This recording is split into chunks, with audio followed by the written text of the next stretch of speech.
Hello, good evening guys. आप सभी का फिर से स्वागत है मेरी ऑनलाइन क्लासेज और मेडिकल सर्जिकल नर्सिंग में।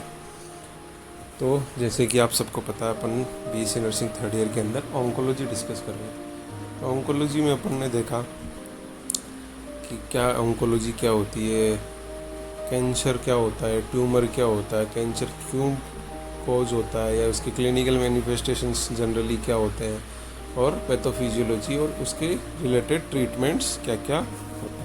और आज अपन ऑन्कोलॉजी में डिफरेंट कंडीशंस जो मोस्ट इम्पोर्टेंट हैं, या बॉडी के अंदर बॉडी के किसी भी पार्ट में कैंसर हो सकता है, तो उससे रिलेटेड कुछ जो इम्पोर्टेंट कैंसरस कंडीशंस हैं उनके बारे में अपन ऑन्कोलॉजी के अंदर डिस्कस करेंगे। जैसे ब्रेस्ट कैंसर है, जैसे ओरल कैंसर है, जैसे सर्वाइकल कैंसर है।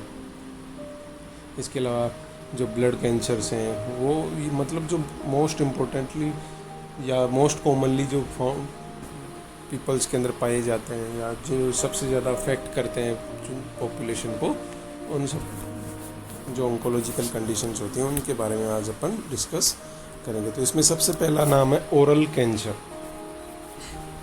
ओरल कैंसर, अब ओरल कैंसर के नाम से आपको इसके नाम से ही पता चल रहा है, ओरल मतलब ओरल कैविटी।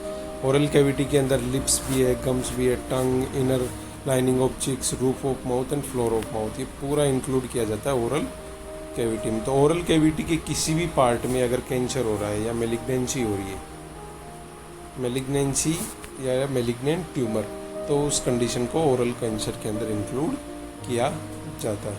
तो oral cancer is defined as the uncontrollable growth of cells that invade and cause damage to the surrounding tissues। ये जनरली जो कोई भी कैंसर होगा उसका सबसे कैरेक्टरिस्टिक्स फीचर्स क्या क्या होंगे, अनकंट्रोलेबल ग्रोथ होगी, इन्वेड होगा या मतलब एक जगह से दूसरी जगह ट्रांसफ़र हो सकता है, और आसपास के जो सराउंडिंग टिश्यूज़ हैं उनको डैमेज करेगा। तो ओरल कैंसर में भी ऑब्वियसली वही सब कुछ होगा। Next point, oral cancer appears as a growth or sore in the mouth that does not go away. तो ओरल कैंसर का जो स्टार्टिंग है वो कैसे होता है, इसकी ग्रोथ कैसे होती है कि एक शोर या अल्सर जिसको अपन बोलते हैं वो बनता है और वो बहुत दिनों तक ठीक नहीं होता है।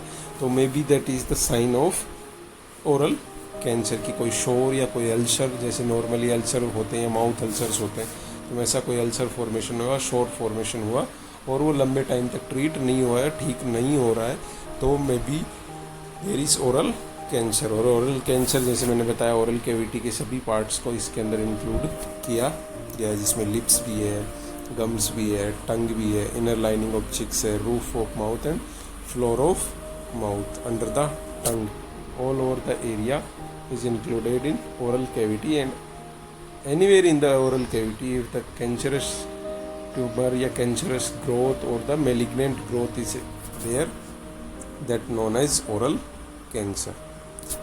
नेक्स्ट पॉइंट बात करें तो according to the American Cancer Society, men face twice the risk of developing oral cancer as womens, and men who are over age of 50 face the greatest risk. दो रिस्क फैक्टर क्या क्या हो गए, सबसे पहला तो जो मेंस के अंदर ज़्यादा होता है रेदर देन वुमेन्स में कम पाया जाता है ओरल कैंसर, बट मेंस में ज़्यादा होता है, और 50 साल से ऊपर की एज है तो वो भी ग्रेटेस्ट रिस्क के अंदर आ जाते हैं। अब इसके बाद बात करें इससे रिलेटेड अदर रिस्क फैक्टर्स की, कि और कौन से रिस्क फैक्टर या पॉजिटिव एजेंट्स तो नहीं बोल सकते, क्योंकि not only a single agent can cause the cancer having a combination of several factors, combination of several agents. तो सबको रिस्क फैक्टर के तौर पे अपन डिस्कस करेंगे कि इसको या कैंसर को कोज करने के लिए, ओरल कैंसर को कोज करने के लिए कौन से फैक्टर्स होते हैं जो रेस्पॉन्सिबल होते हैं। सबसे पहला स्मोकिंग, सबसे फर्स्ट एंड सबसे मोस्ट कॉमन फैक्टर जो अफेक्ट करता है ओरल कैंसर्स को, या जो कोज करने में हेल्प करता है या कोज करने के लिए प्रोवोक करता है, वो कौन सा होता है, smoking. Cigarette, cigar, pipe smokers are 6 times more likely than non smokers to develop oral cancer. जो स्मोकर्स होते हैं वो 6 times मोर प्रोन होते हैं ओरल कैंसर के। Next point, smokeless tobacco users. एक तो स्मोक टोबैको, उसमें भी टोबैको यूज होता है, स्मोक वाले जैसे सिगार है, सिगरेट है, और कुछ अलग टाइप के टोबैकोज आते हैं जो स्मोकलेस होते हैं, जैसे गुटखा, जर्दा, ये सब चीज़ें जो होती हैं वो स्मोकलेस टोबैको में आती हैं, जैसे कि डिप है, स्नफ है, च्युइंग टोबैको है, produced 15 times more likely to develop cancer of cheek gums and lining of lips. तो जो च्युइंग टोबैको होता है वो भी एक बहुत इंपॉर्टेंट फैक्टर होता है, रिस्क फैक्टर होता है, जो कि इसके लिए रेस्पॉन्सिबल होता है। तो next point, alcohol consumption, excessive consumption of alcohol. Alcohol एक लिमिट तक हेल्थ के लिए बहुत बेनिफिशियल होती है alcohol, but in the excessive amount everything is fatal. हर चीज़ अत्यधिक मात्रा में खतरनाक होती है। तो यहाँ पे भी एल्कोहल अगर अपन एक्सेसिवली ले रहे हैं तो it's about 6 time more common in drinkers than in non drinkers. Drinkers में 6 टाइम मोर कॉमन है ओरल कैंसर। इसके अलावा family history of cancer, genetic influence भी होता है। Excessive sun exposure specially at a young age, क्योंकि जो radiation, UV radiation जो होती हैं वो भी जेनेटिक चेंजेस कोज कर सकती हैं और उनकी वजह से भी कैंसर हो सकता है। इसके अलावा human papilloma virus, HPV, certain HPV strains are etiological risk factor for oropharyngeal carcinoma. Oral cavity और फेरिंग्स के कार्सिनोमा के लिए HPV के कुछ स्ट्रेन्स होते हैं, वो जो होते हैं पॉजिटिव फैक्टर के तौर पे जो डायग्नोस हुए हैं। इसके अलावा बात करें तो UV rays exposure to lips from sun lamps and sun beds, कोई भी यूवी का जो सोर्स है अगर उसके कांटेक्ट में आ रहे हैं तो उसकी वजह से भी हो सकता है। इसके अलावा GERD, गैस्ट्रोइसोफेजियल रिफ्लक्स डिजीज, अगर बहुत ज़्यादा किसी को है तो ये भी एक रिस्क फैक्टर हो सकता है कैंसर या ओरल कैंसर के लिए। Next point, previous radiation therapy in the head, neck or both. किसी को कोई ट्रीटमेंट चल रहा हो किसी अदर डिजीज से रिलेटेड, उस वक्त अगर हेड और नेक के अंदर रेडिएशन थेरेपी यूज की गई है तो वो भी एक रिस्क फैक्टर हो सकता है। इसके अलावा एक्सपोजर टू सर्टेन केमिकल्स जैसे एब्स्टोसिस है, सल्फ्यूरिक एसिड है और फॉर्मेल्डिहाइड है, अगर इनके कांटेक्ट में रहता है तो वो भी एक रिस्क फैक्टर हो सकता है। Next point, having a long standing wound or chronic trauma, for example from chipped teeth. लंबे टाइम तक अगर कोई वुंड या कोई ट्रॉमा रह रहा है, जैसे कोई दांत खराब थे उसकी वजह से, तो वो भी एक रीजन बन सकता है ओरल कैंसर के लिए। ओरल कैंसर के जैसे कई लोगों के दांत खराब होते हैं तो उनमें हमेशा कुछ ना कुछ प्रॉब्लम चलती रहती है, ट्रॉमा या वुंड जैसी सिचुएशन ही रहती है, वो पेन रहता है कंटिन्यूसली, उसके अंदर अलग अलग तरह के सब्सटेंसेस फंस जाते हैं खाना खाते वक्त, पीते वक्त, तो वो क्या होता है डायरेक्ट कांटेक्ट में आ जाती है सेल्स, तो उसकी वजह से भी बहुत अफेक्ट होता है। तो कोई भी वुंड या ट्रॉमा अगर आपको लंबे टाइम तक है तो वो भी एक ओरल कैविटी में, तो वो भी ओरल कैंसर के लिए एक रिस्क फैक्टर हो सकता है। And last one is drinking very hot mate tea, popular in South Africa. South Africa में एक मेट टी नाम से कोई फेमस ड्रिंक है, अगर आप उसको हॉट पी रहे हो तो वो भी एक रिस्क फैक्टर माना जाता है। तो ये कुछ रिस्क फैक्टर्स हैं। या पॉजिटिव एजेंट्स बोलना चाहो तो डायरेक्टली पॉजिटिव एजेंट इसलिए नहीं बोल रहे कि अपन एग्जैक्टली नहीं बोल सकते कि इसकी वजह से सभी में होता है, किसी पर्सन में ना भी हो, किसी में हो भी सकता है। तो they have a risk but not confirmed diagnosis that they have the oral cancer because of that agent.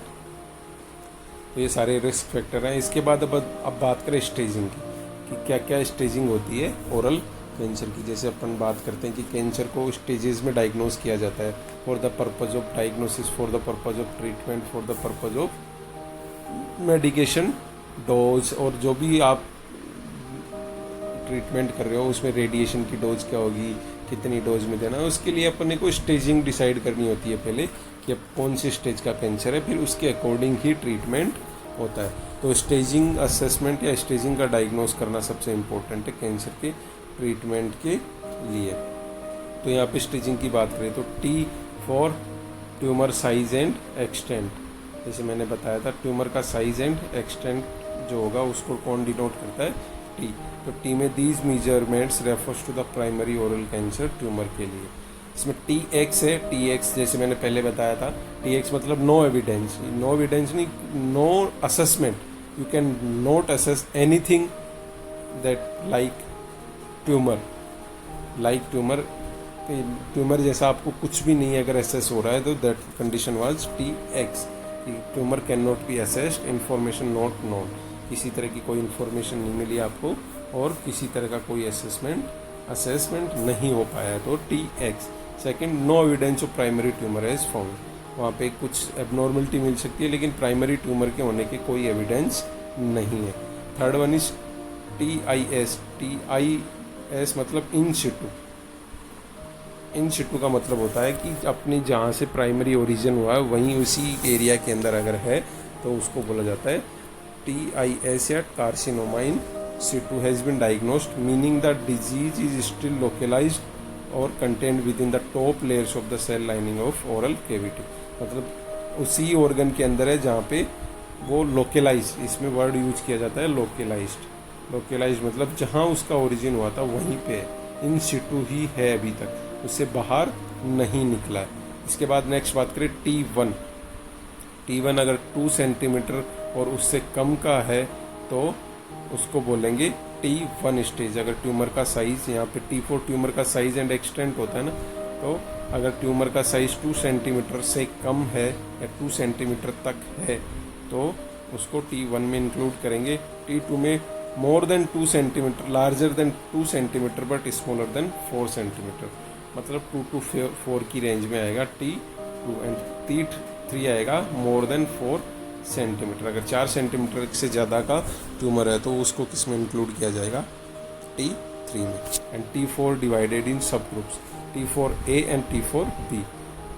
T4A में the tumour is growing into near by structures and T4B में the tumour is grown through near by structure and deeper areas of the tissue. मतलब वहाँ पे अपन उसकी size का पता नहीं लगा पा रहे हैं, केवल एक्सटेंट से ही T4 को, उसका एक्सटेंट कहाँ तक है, कितना एरिया में है, उसके बेसिस पे T4A और T4B। अगर उसी ऑर्गन के अंदर ही है तो T4A, और ऑर्गन से बाहर अगर कोई डीपर एरियाज में या नियर बाई टिश्यूज़ में चला गया है तो T4B।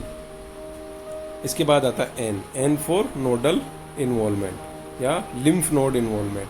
जो आसपास के नियर बाई लिम्फ नोड्स होते हैं उनके इन्वॉल्वमेंट के बेसिस पे N कैटेगरी होती है, जिसमें NX near by lymph nodes can not be assess, information note known. तो नियर बाई लिम्फ नोड्स के अंदर किसी तरह की कोई असेसमेंट या कोई फाइंडिंग नहीं मिली है। N0 the oral cancer is not spread to nearby lymph nodes, कि वहाँ पे किसी तरह का कोई स्प्रेड नहीं मिला है कि लिम्फ नोड्स का इन्वॉल्वमेंट हो रहा है। N1 the cancer is spread to 1 lymph node on the same side of the head और neck as the primary tumour. जैसे मान लो ये ओरल कैविटी है तो ओरल कैविटी के जिस साइड में जो ट्यूमर था उसी साइड का lymph node, 1 lymph node on the same side is involve. कोई आसपास का 1 लिम्फ नोड अगर इंक्लूडेड है on the same side, important चीज़ क्या है कि जिस साइड में कैंसर था या जिस साइड में ट्यूमर था उसी साइड का लिम्फ नोड, एक लिम्फ नोड इन्वॉल्व है स्मॉलर देन 3 सेंटीमीटर अक्रॉस, तो वो क्या होगा, N1 stage. N2 stage, this category is divided into these subgroups। N2A the oral cancer has spread to 1 lymph node on the same side as the primary tumor and the lymph node measures 3 to 6 centimetre across। जैसे N1 में केवल 3 centimetre था, इसमें nodal involvement हो चुका है उसी side में जिस साइड में, लेकिन 3 से 6 सेंटीमीटर आपको मेजरमेंट मिल रहा है। इसके बाद N2B की बात करें तो the cancer has spread to 2 or more lymph nodes. अब यहाँ पे लिम्फ नोड्स का अमाउंट ज़्यादा हो गया, 2 या 2 से ज़्यादा लिम्फ नोड्स का इन्वॉल्वमेंट है on the same side as the primary tumour. No lymph nodes are larger than 6 centimetre, but 6 centimetre से ज़्यादा किसी का मेजरमेंट नहीं हो रहा। अब बात करें N2C, the oral cancer has spread to 1 or more lymph nodes on both sides of the neck. अब ये दोनों तरफ फैल चुका है, neck on the side opposite the primary tumour, मतलब जो साइड में था उस साइड में भी और दूसरी साइड में भी ये इन्वॉल्वमेंट हो चुका है। तो N2C। N1 जिसके अंदर सेम साइड है लेकिन 3 सेंटीमीटर तक है। N2 की N2A सेम साइड 3 से 6। N2B not more than 6 centimetre but more than 1 lymph nodes are involvement। N2C both side involvement and N3 the cancer has spread to lymph nodes that measures more than 6 centimetre. अब दोनों side फैल चुका है, 6 centimetre से ज़्यादा भी हो चुका है, तो वो क्या होगा, N3 स्टेज। N2 के अंदर N2A B C। N2A में सेम साइड में 3 से 6 सेंटीमीटर का साइज है। N2B के अंदर सेम साइड है, वन उसी साइड में है, लेकिन 6 सेंटीमीटर से बड़ा नहीं है। और N2C के अंदर बोथ साइड्स में इन्वॉल्वमेंट हो चुका है, एंड N3 के अंदर इन्वॉल्वमेंट कंप्लीट हो चुका है दोनों साइड्स के अंदर, और मोर देन 6 सेंटीमीटर भी हो चुका है। तो वो कंडीशन कौन सी होगी? M3। अब इसके बाद आता है M फॉर मेटास्टेसिस। मेटास्टेसिस में दो ही होती हैं, M0 और M1। M0 मतलब मेटास्टेसिस नहीं हुआ है, और M1 मतलब मेटास्टेसिस होके डिस्टेंट साइट्स के अंदर जा चुका है। दो चीज़ें होती है, एक तो इन्वेड और एक होता है मेटास्टेसिस। मेटास्टेसिस और इन्वेड के अंदर डिफरेंस होनी है। इन्वेड मतलब उसी ऑर्गन के अंदर या उसके नियर बाई ऑर्गन्स के अंदर अगर आसपास जा रहा है तो उसको मेटास्टेसिस नहीं, उसको इन्वेड बोलते हैं। और मेटास्टेसिस मतलब डिस्टेंट, यानी यहाँ पे था और यहाँ से इतने दूर किसी ऑर्गन तक पहुँच गया तो मेटास्टेसिस कहलाएगा। जैसे यहाँ पे नेक से लंग्स, लिवर और बोन्स तक अगर पहुँच गया तो मेटास्टेसिस। तो इसकी स्टेजिंग होगी T फॉर ट्यूमर एक्सटेंट। इसके अंदर आपने देखा कि 4 स्टेजेस थी, TX, T0, TIS, T1, T2, T3 और T4।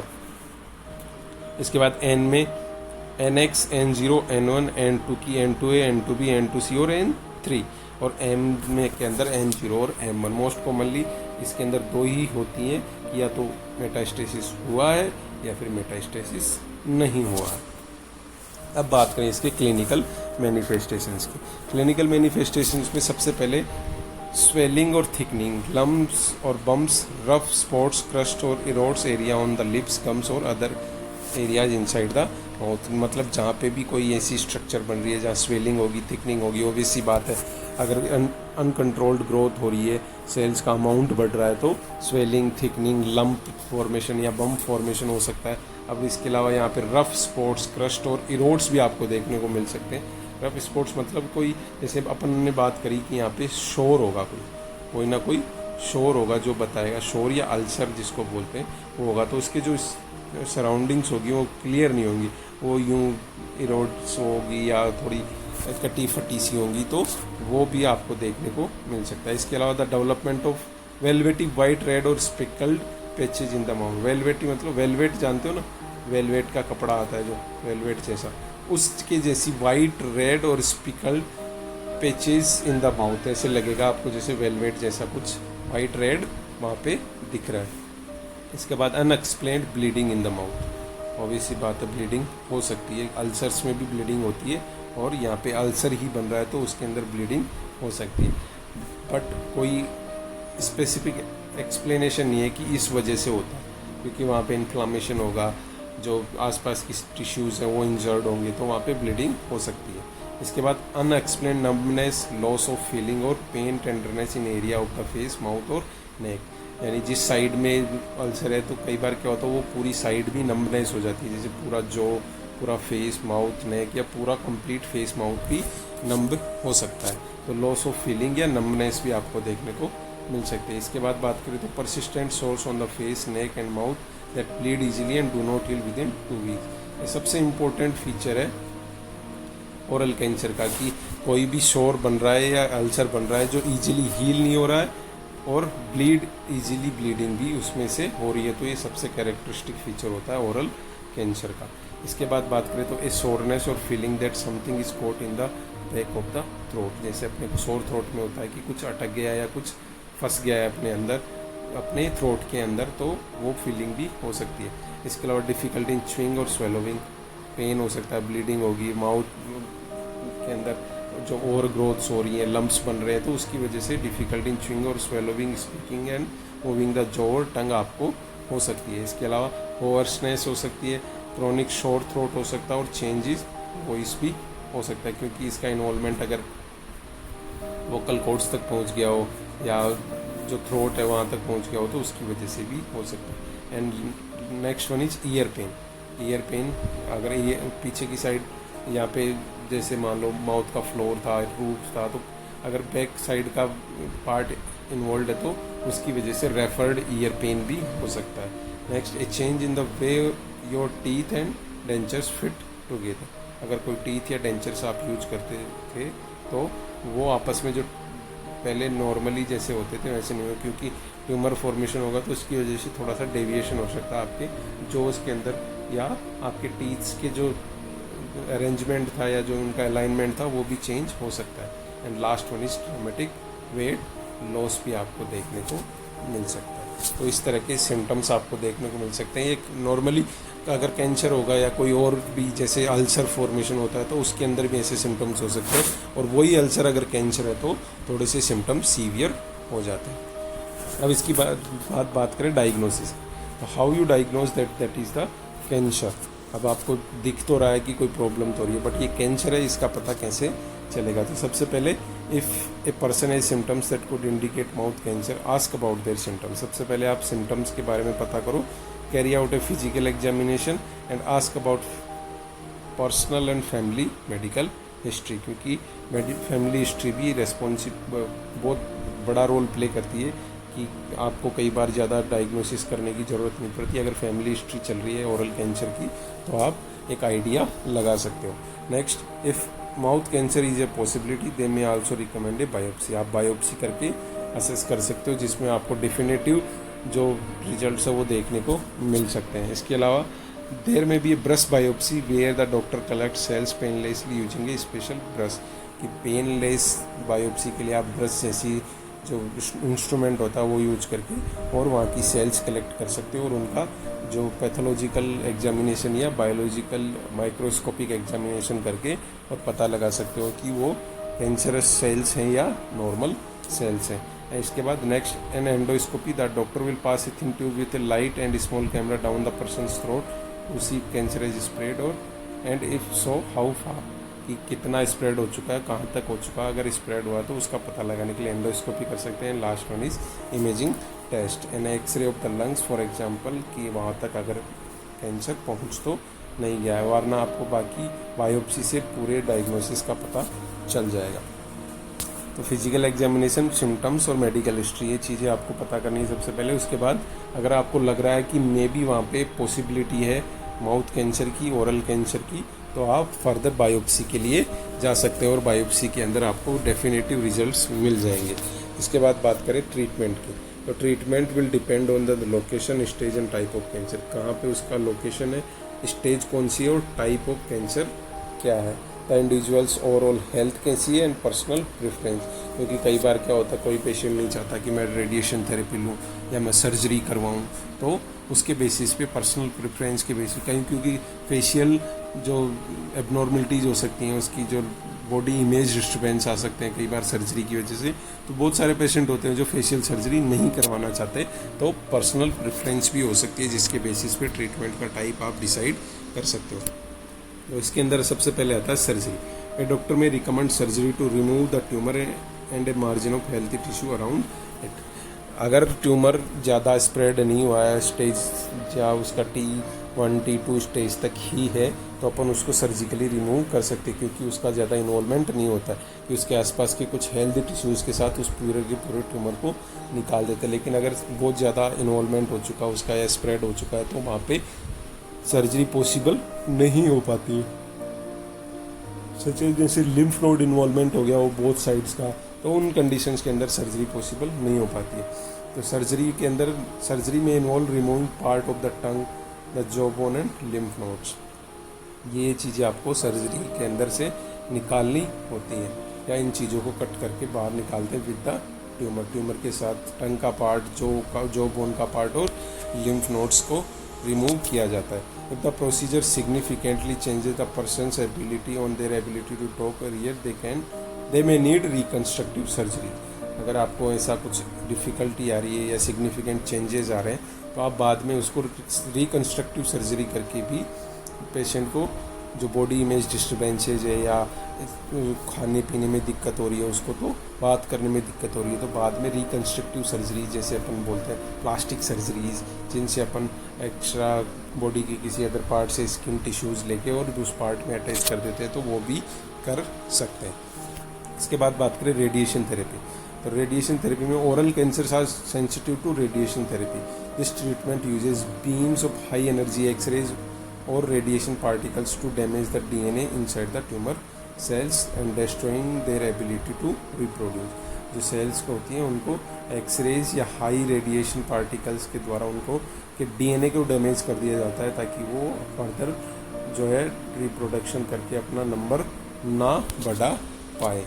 इसके अंदर सबसे पहले आता है external beam therapy and brachytherapy. जैसे मैंने पहले बताया था, एक्सटर्नल बीम थेरेपी के अंदर क्या होता है, जैसे यहाँ पे कैंसर है तो बाहर से किसी मशीन के थ्रू अपन उस पार्ट पे, टारगेट ऑर्गन पे जो है रेडिएशन एक्सपोज करते हैं और वह उसको डिस्ट्रॉय करने की ट्राई करते हैं। जबकि जो ब्रैकीथेरेपी होती है इसके अंदर रेडियो एक्टिव नीडल के द्वारा उस पार्ट में, रेडियो एक्टिव नीडल के द्वारा, जैसे यहाँ कैंसर है तो जो रेडियो एक्टिव सब्सटेंस होगा उसके नियर बाई किसी पार्ट में इंट्रोड्यूस कर देंगे और फिर वो वहाँ से रेडिएशन जनरेट करेगा और उन सेल्स को डिस्ट्रॉय कर देगा। तो ये रेडिएशन थेरेपी होती है। इसके बाद आता है कीमोथेरेपी पे। कीमोथेरेपी में ड्रग्स यूज की जाती हैं। If cancer is widespread, a doctor may recommend combining chemotherapy with radiation therapy. एक बार अगर बहुत ज़्यादा एक्सटेंट है कैंसर का तो रेडिएशन थेरेपी और कीमोथेरेपी दोनों साथ में चलाई जा सकती है, या सर्जरी के बाद कीमोथेरेपी, रेडिएशन थेरेपी, सर्जरी भी कर दी उसके बाद कीमोथेरेपी भी दे दी, रेडिएशन थेरेपी भी दे दी, कॉम्बिनेशन ऑफ ट्रीटमेंट्स चलता है। Chemotherapy involving using powerful medicines that damage the DNA of the cancer cells. Chemotherapy medications destroy cancer cells, but they can sometimes damage healthy tissues. So this can lead to severe adverse effects. Chemotherapy के adverse effect बहुत होते हैं। जैसे मैंने जब आपको oncology में बताया था कि कौन से सारे जो भी ट्रीटमेंट्स होते हैं उनके कुछ ना कुछ साइड इफ़ेक्ट्स आपको देखने को मिलते हैं। तो कीमोथेरेपी के सबसे ज़्यादा साइड इफ़ेक्ट्स होते हैं, क्योंकि ये जो कैंसर सेल्स होती हैं, अब रेडिएशन के अंदर तो अपन डायरेक्ट कर रहे हैं कि उसी एरिया के अंदर रेडिएशन जाने चाहिए, लेकिन अपन ने इसके कॉजेज़ में भी देखा था, रिस्क फैक्टर में भी देखा था कि हेड और नेक के अंदर पहले कोई रेडिएशन थेरेपी यूज हुई तो उसकी वजह से ओरल कैंसर हो सकता है। तो every treatment of the cancer having adverse effects, तो यहाँ पे ये चीज़ें ध्यान रखनी है। सो गाइस, आज अपन ने डिस्कस करा ओरल कैंसर या माउथ कैंसर। ये ओरल कैंसर के नाम से भी आ सकता है, माउथ कैंसर के नाम से भी आ सकता है। तो क्या होता है, कोई भी uncontrolled, uncontrolled growth of cells in the oral cavity में teeth, tongue, lips, floor, roof of mouth, ये कंप्लीट एरिया जो होता है वो ओरल कैविटी के अंदर आता है। अगर इस एरिया में कहीं पे भी कैंसरस ग्रोथ हो रही है तो उसको ओरल कैंसर बोला जाता है। So guys, thank you for listening me. अगर अच्छा लगा हो, समझ में आया हो तो like, share and subscribe on my YouTube channel named by medical surgical for nurses. थोड़ा सा शेयर करो यार इसको अपने दोस्तों के साथ, सब्सक्राइबर बढ़ाओ थोड़े से यार। Thank you.